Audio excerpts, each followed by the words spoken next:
I'm Sarah Weiler from Contemporary Education, and I'm here to talk about the 5 C's of contemporary education. After about 20 years of working as classroom teacher, academic researcher, educational consultant, and a school administrator, I've come to identify 5 key problems with the culture of mainstream education. One is a focus on the reproduction of knowledge. The second is a competitive structure of schooling. A third is the expectation of obedience. A fourth is an ethos of tolerance in schools. And the fifth is fragmentation of knowledge.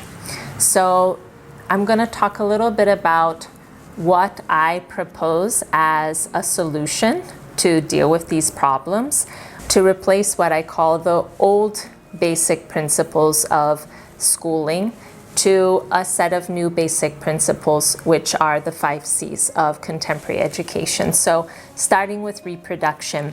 Schooling nowadays is largely based on the reproduction of knowledge.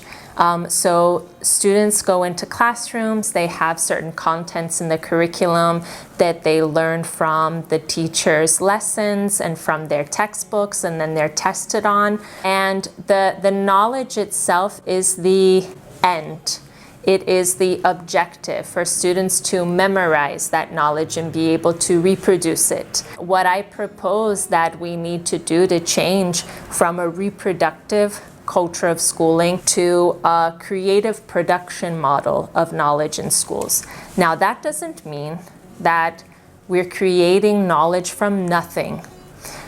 It means that all the historically accumulated knowledge that is the content of school curriculums, our inheritance from previous generations that we are passing along to the next generation in schools, instead of it being an end in itself, instead of it being considered like the world already exists and students are just meant to fit into that world as it is, we need to reframe the way that we look at that as knowledge that we have in the curricular content as a tool, as a means, as, let's say, even a set of tools or a tool chest that students can learn and then use to build upon, to innovate with, and to create.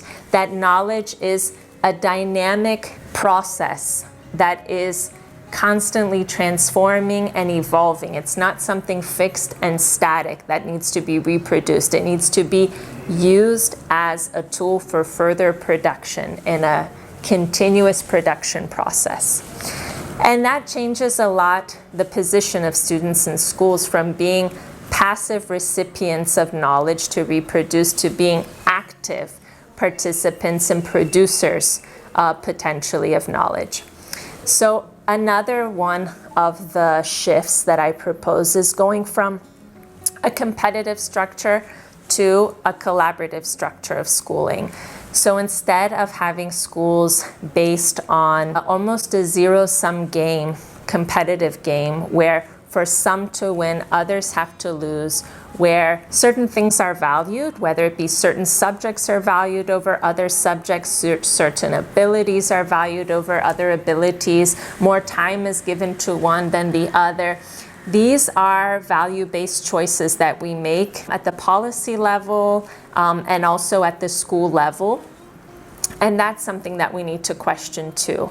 So that feeds into the competitive structure because it values certain types of skills and competency over others, and those that perform well reap the benefits from that competitive structure, which leaks to the other aspect of an old basic, which is obedience, because we structure schools in this competitive structure with incentives for performing according to the expectations that are preset, and disincentives. Sometimes it can be outright punishments, but most of the time nowadays it's more like forms of marginalization, forms of exclusion, whether it be social or academic or other forms, to maintain that status quo of what has been set.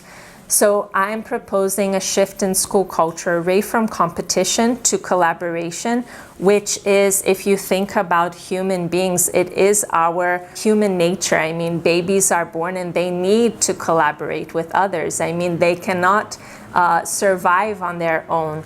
And they learn through collaboration. They learn language by hearing other people speak to them, and them, using whatever repertoire they have, whether it's crying, smiling, pointing, before they actually have words and they start speaking words and building up their language, but it's always an interaction with others.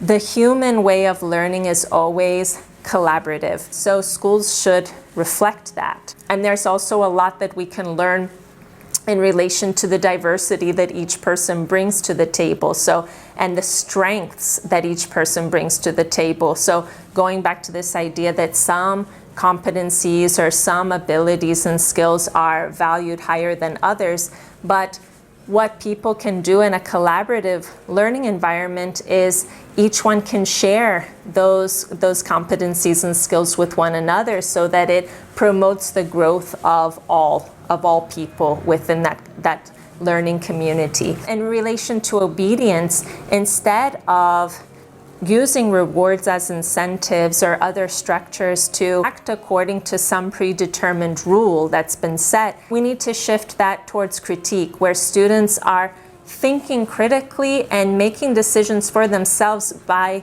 the intrinsic value of that decision, of what they think is good, what they think is right, what they think is correct, and what they're willing to take responsibility for and assume the consequences and be held accountable for in their decisions, rather than having someone else try to externally control their actions by saying, you need to act this way so that you get this treat at the end, you get this benefit at the end. I'm going to try to control your behavior through the use of incentives and disincentives, rather than you thinking for yourself. That also, I talked just a moment about diversity and how enriching diversity can be in education, and that gets to another one of the old basics, which is tolerance.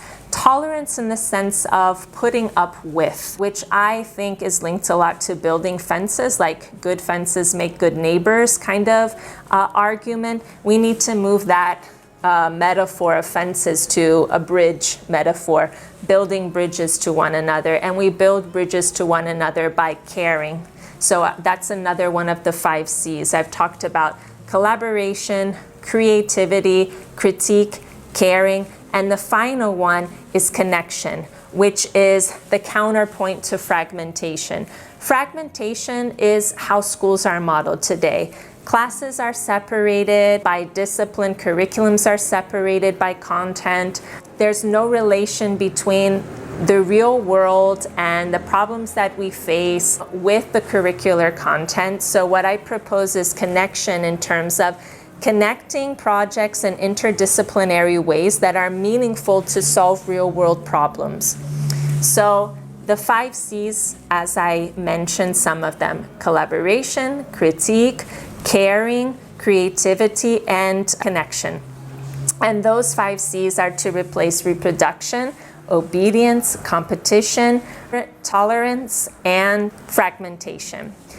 And I think that this shift is something that it invites us to rethink, to reflect, and to redesign our schools to be something that develops all students to have a more active participation in society, and to be really the designers and the authors of their lives and of our shared lives, our shared futures for all humanity. So that's my take on it. Again, it is a point of view from someone who's worked in many different contexts and in many different positions. And I would love to know what you think. Do you agree? Do you disagree? Partially agree, partially disagree? Why? What are your reasons? So I invite you to have a conversation with me and with others at contemporaryeducation.com. Thanks.